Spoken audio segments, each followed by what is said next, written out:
하며 기도드립니다. 아멘. 우리 다 함께 옆분들하고 인사하시겠습니다. 주님의 이름으로 사랑합니다. 주님의 이름으로 축복합니다.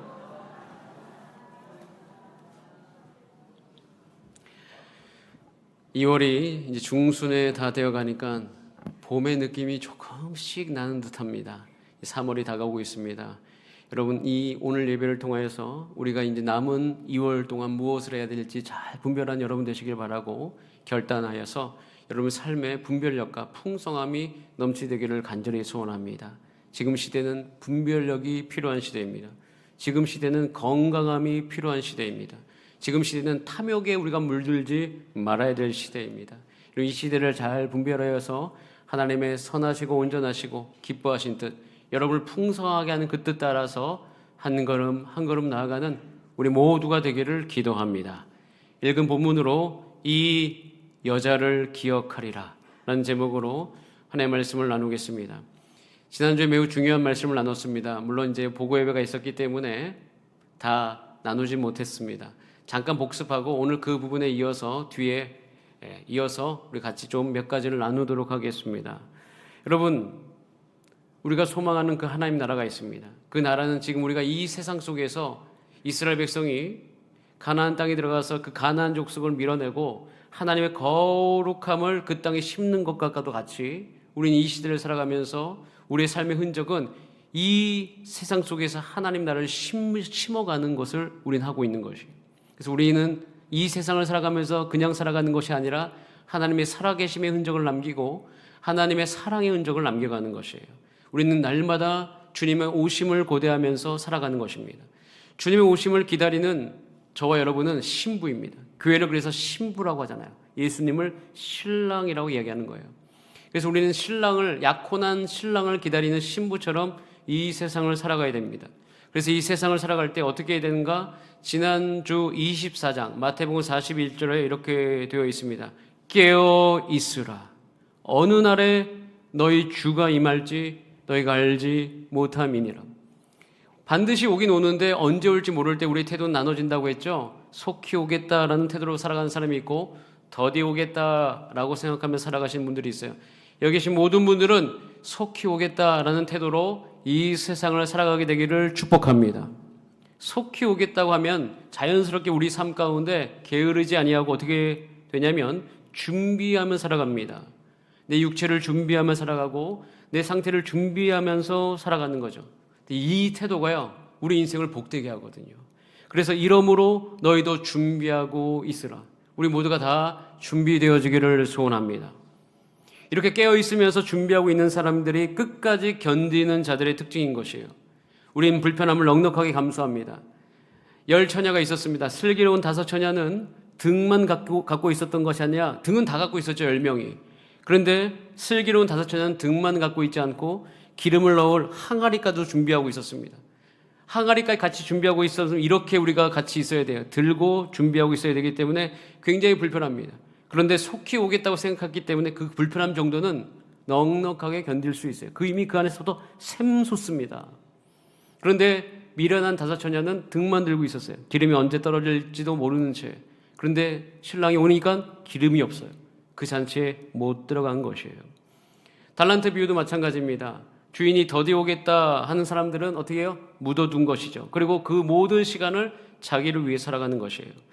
소명받으신 분들은, 하나님 나라를 사모하는 자들은 이 세상을 살아가면서 하나님 나라에 참여하는, 어떻게 보면 그것을 제가 불편함이라고 표현하고 싶지는 않지만 때로는 우리가 예배 오는 것이 불편할 때도 있고요. 날마다 묵상하는 것이 불편할 때도 있어요. 그런 측면으로 불편함이라는 단어를 썼을 때 그런 불편함 정도는 감수해 갑니다. 그리고 우리의 시간을 나만을 위해 살아가지 않아요. 주인을 위해 살아가는 것이에요. 그렇게 살다 보면 이 세상은 불법이 성합니다. 불확실성이 굉장히 많습니다. 그러나 그런 상황 속에서도 우리의 마음이, 그 불확실성 속에서 우리의 마음이 완전히 빼앗겨 버려요. 왜? 항상 불안하니까.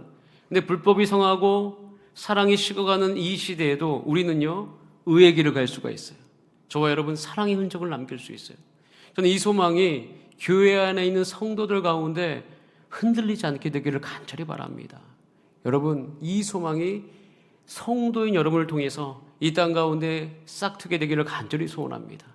여러분이 살아가는 그 모든 흔적이 여러분 능력이 없었지만 하나님의 능력이 머무는 것을 보면서 자녀들도 하나님이 살아계시구나 라는 그 증거를 얻게 되기를 원해요.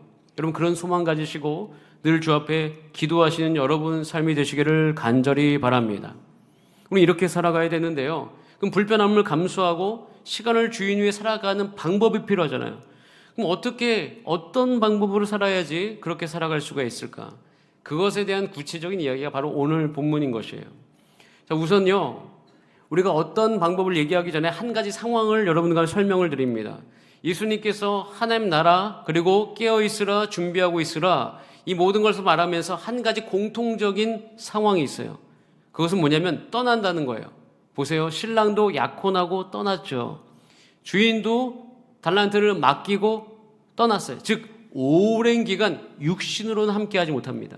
그러니까 하나님 나라에 있으면서 우리가 이 부분을 분명히 알아야 돼요. 그래서 우리 가운데 요한복음이 주어진 것처럼 예수님은 육으로 함께 계시지 않습니다. 근데 육의 전부가 아니거든요.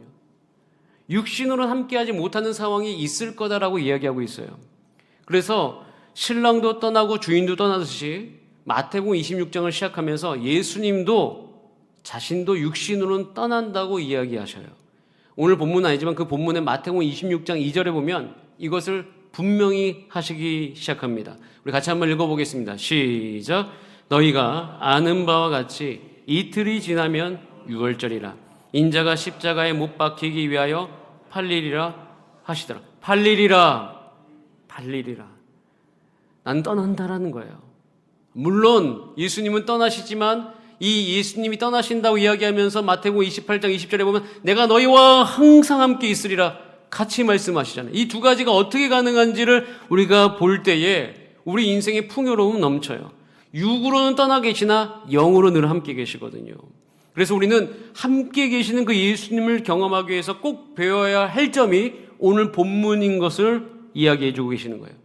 오늘 본문에 향유 옥합 사건이 나옵니다. 향유를 엄청난 그 가치가 있는 향유를 깨버리죠. 자, 그런데 깬 이 상황 속에서 마태복음 26장 13절에 이 사건이 얼마나 중요한 사건인지를 이야기하고 있어요. 마태복음 26장 13절 시작. 내가 진실로 너에게 이르노니 온 천하에 어디서든지 이 복음이 전파되는 곳에서는 이 여자가 행한 일도 말하여 그를 기억하리라. 예수님께서 이렇게 말씀하신 적이 있나요? 이 사건이 모두에게 기억되어야 돼.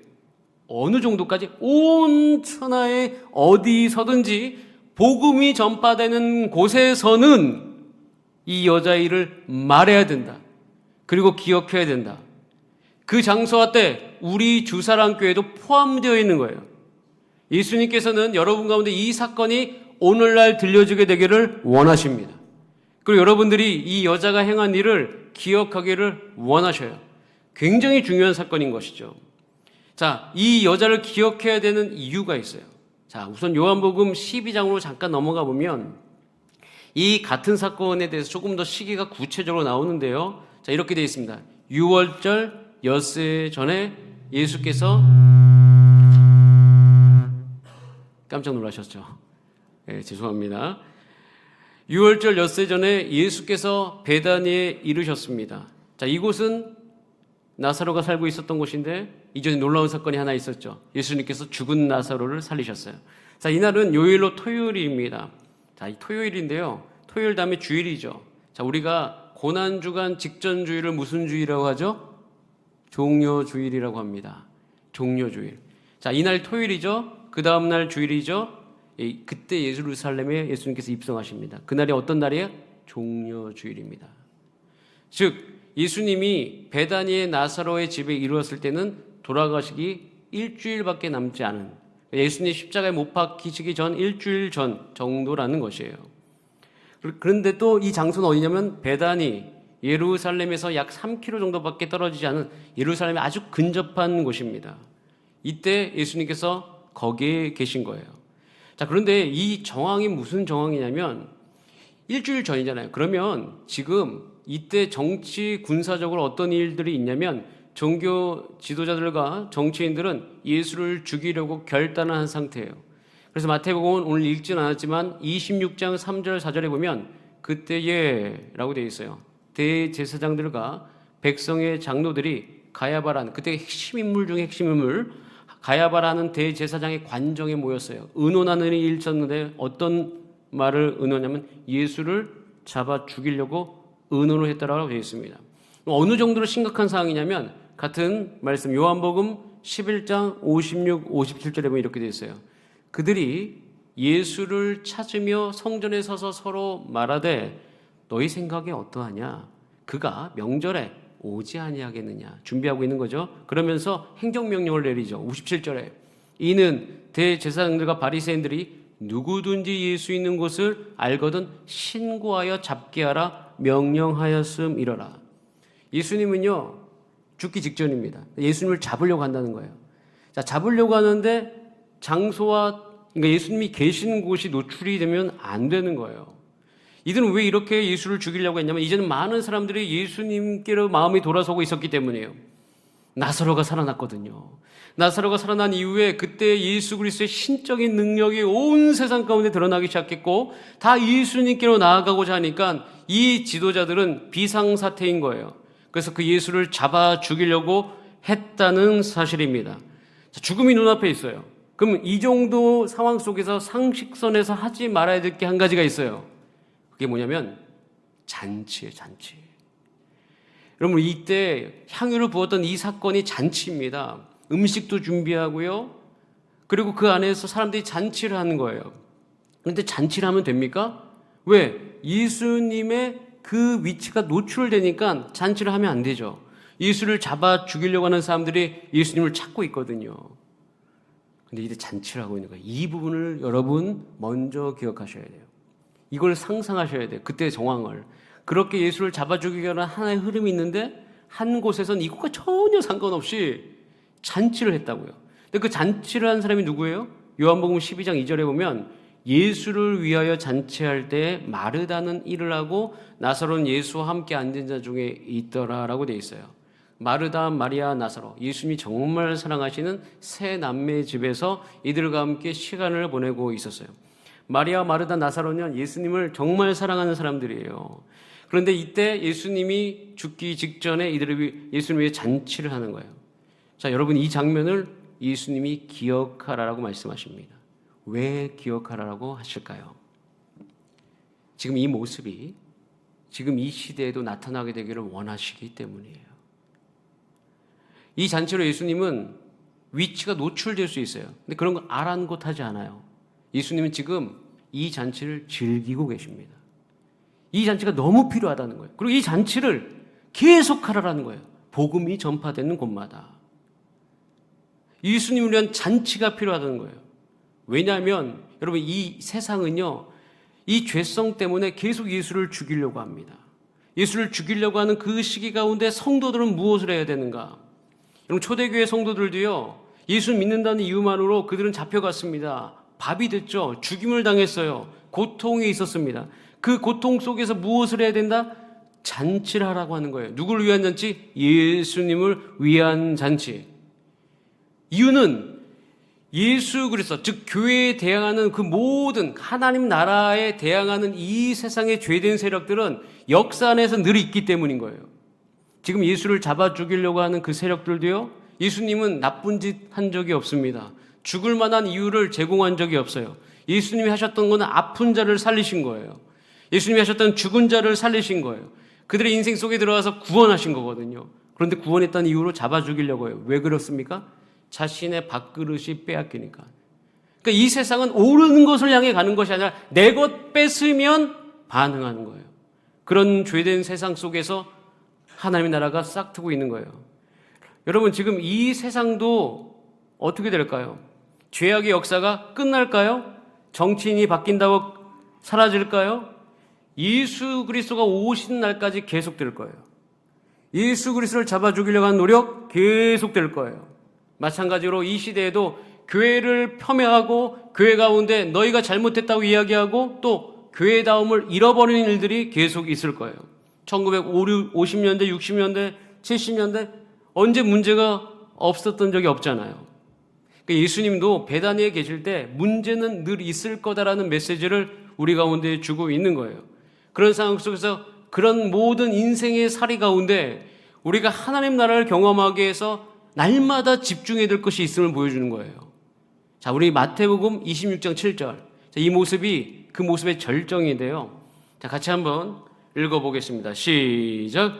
한 여자가 매우 귀한 향후 한 옥합을 가지고 나와서 식사하시는 예수의 머리에 푸니.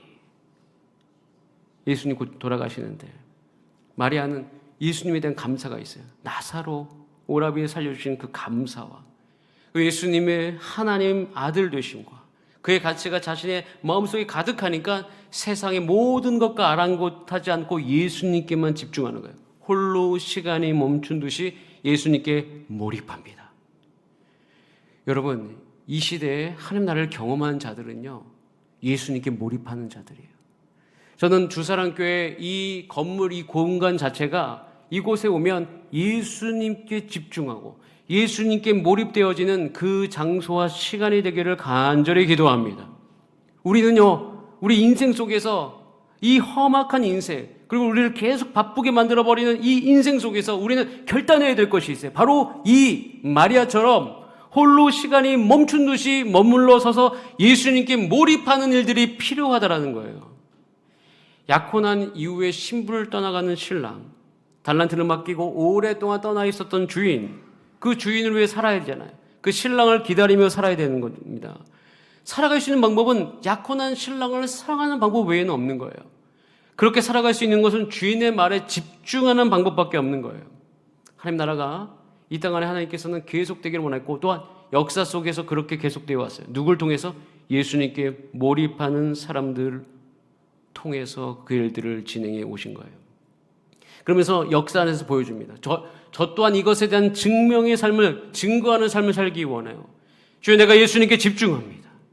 집중한 상태로 이 세상의 많은 문제들을 대하고 있고 해결해 가고 있으나 주님, 내 모든 삶의 태도는 이 마리아와 같이 이 모든 시간이 멈춘 듯이 예수 그리스도에 몰입되기를 간절히 원합니다. 이유는요, 예수님을 향한 집중은요, 모든 것을 이기는 힘이 되는 것이에요.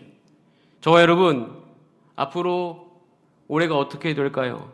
지금 많은 뉴스들을 보게 되면 IMF 때보다 더 힘들다라는 이야기를 너무 많이 합니다. 저에게 있어서도 IMF 1995년부터 1999년도 세기 말이라고 이야기하는 그 시간 동안 쉽진 않았습니다. 그러나 그때 제가 그 시기를 가끔 그리워합니다. 물론 돌아가고 싶진 않아요. 하여튼 그리워하는 이유가 뭐냐면 그때 제가 예수님께 몰입되어 있었어요. 굉장히 어려운 상황이었지만 한순간도 소망을 잃어버린 적이 없어요. 그때 제가 오죽하면 월요일부터 주일까지 매일 예배를 드렸었어요. 그 예배를 찾아다녔습니다. 몰입했어요. 예배하고 찬양하고 기도했어요. 모든 것을 멈추고 예수님께 몰입되어 있을 때에 그때 그 어려웠던 시기들을 하나씩 우리는 넘어왔었어요.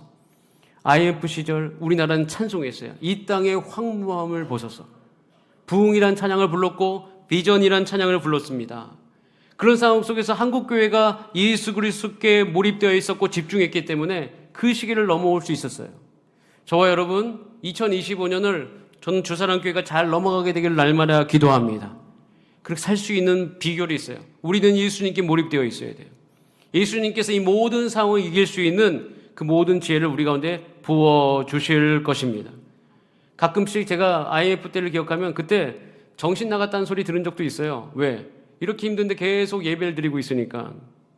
마리아도 지금 마찬가지입니다. 몰입되어 있죠. 그러자 제자들이 정신 나갔다고 합니다. 26장 8절에 이렇게 이야기하죠. 제자들이 보고 분개하여 이르되 무슨 의도로 이것을 허비하느냐. 예수님께 몰입하다 보고 저희도 지금 예배에 더 집중해가고 있습니다. 이러다 보면 이야기 듣죠. 이 시국에 무슨 예배냐. 그런데 여러분 기억하세요. 하나님이 통치자이십니다. 하나님이 순리를 만드셔요. 인간이 그 순리를 만들 수가 없어요. 하나님이 다스리십니다. 저와 여러분, 우리가 역대하를 묵상하고 있는데요. 역대하를 보면 볼수록 더 그래요. 하나님 말씀하십니다. 너희는 잠잠히 있으라. 내가 너희를 위해서 일하는 것을 너희는 볼지어다. 저와 여러분, 우리가 하나님 나라를 누려가야 됩니다. 근데 이 누려가는 것은 우리의 능력이 향상된다고 누릴 수 있는 것이 아니에요. 예수님께 집중하는 자가 누릴 수 있는 거예요. 예수님을 위해 잔치하는 자가 누릴 수 있는 거예요. 저와 여러분, 이 시기에 우리가 결정해야 될 것이 있습니다. 예수를 위해 잔치하는 저와 여러분의 삶이 되시기를 바랍니다. 예수님께 집중하는 우리 모두가 되기를 소원합니다. 그렇게 돼야 돼요. 우리가 예수님께 집중하지 않으면, 그럼 왜 그렇게 돼야 되냐면, 집중하지 않으면 꼭 하는 게 있어요. 저도 그런 상황이 되면 마음이 불안해지더라고요. 그러니까 예수님께 집중하지 않으면 우리는 10중 8구 계산합니다. 모든 것을 계산해요. 보세요. 10처녀가 있습니다. 슬기로운 5처녀, 미련한 5처녀. 자, 슬기로운 5처녀는 신랑에 집중해요. 미련한 5처녀는 계산해요. 언제쯤 오겠지? 그때까지 좀 자도 되겠지? 계산한 거예요. 달란트 중에 한 달란트 받은 사람은 계산합니다. 주인에게 내가 남기진 않고 그냥 내가 묻어두고 잘 관리했다고만 해야 되겠다. 계산한 거예요. 근데 여러분 보세요. 하나님 나라를 누렸던 사람들은 몰입한 사람이지 계산하는 자가 아니었어요. 오늘 이것도 본문에 보면 계산하는 가룟 유다가 나옵니다. 가룟 유다는 예수님께 몰입하지 않고 계산했어요. 이것을 비싼 값에 팔아서 가난한 자들에게 줄 수 있겠다. 우리도요, 이 세상을 살아가면서 계산하며 살아갈 수 있어요. 이 정도 하면 되겠다, 저 정도 하면 되겠다. 근데 그것이 우리의 삶을 풍요롭게 하지 않습니다. 우리 마음을 더 불안하게 할 뿐이에요. 하나님 나라를 경험한 자들은 예수님께 몰입하는 자들인 거예요. 이것이 영적 비밀입니다. 핍박이 있는 상황이 우리를 힘들게 하는 것이 아니라 교회는 예수님께 집중하지 못하면 힘들어져요. 마리아가 한 행동이 온 교회 가운데 복음이 전파되는 곳마다 나타나야 될 이유는 뭐냐면 그것이 교회가 살아갈 수 있는 방법이기 때문인 것이에요. 저 여러분 그 방법대로 우리를 인도합니다. 이제 마태복음 설교가 다 맞춰갑니다. 우리가 마태복음 설교를 통해서 한 가지를 여러분 가운데 나타나길 원해요. 그것은 하나님 나라를 소망하는 것이고 그 태도가 우리 가운데 있도록 결단해 가는 것이에요. 교회가 하는 게 무엇입니까? 주일 예배 드리는 거죠. 새벽에 묵상하는 거죠. 수요일 함께 모여서 멈추어 찬양하는 것이에요.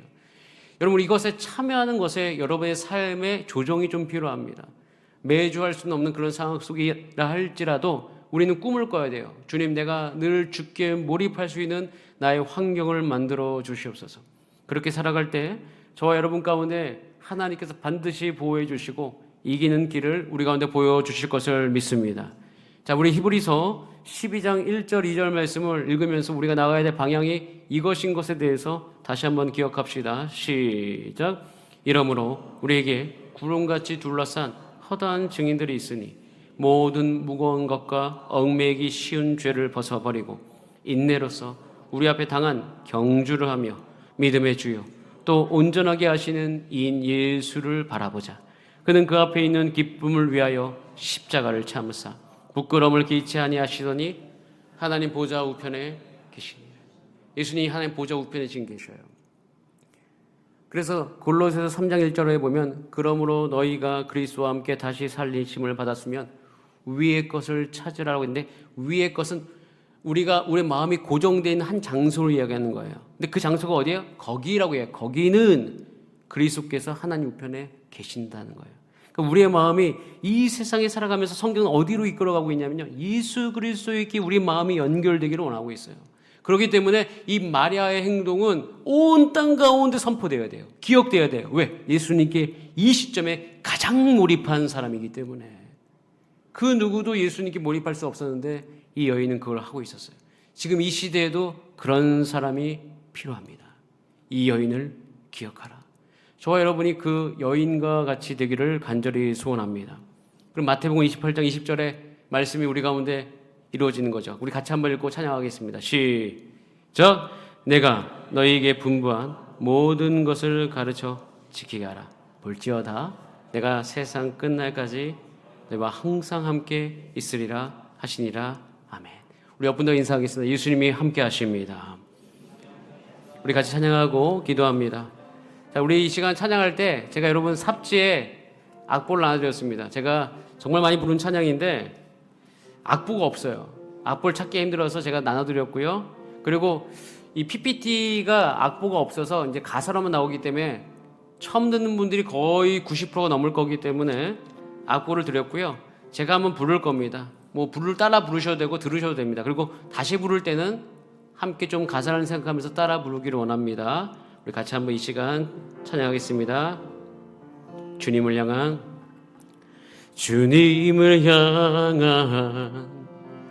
나의 갈급함 그 어떤 것으로도 채울 수 없네. 주님의 사랑을 내게 채워주소서. 간절히 주님만 바라네. 내가 매일 주 보좌 앞에 더 가까이 나갑니다. 주님만이 진정한 만족 되시니 주의 얼굴만 구하니. 우리 다시 한번 주님을 향한 다 함께 주님을 향한 나의 갈급함 그 어떤 것으로도 채울 수 없네. 주님의 사랑을 내게 채워주소서.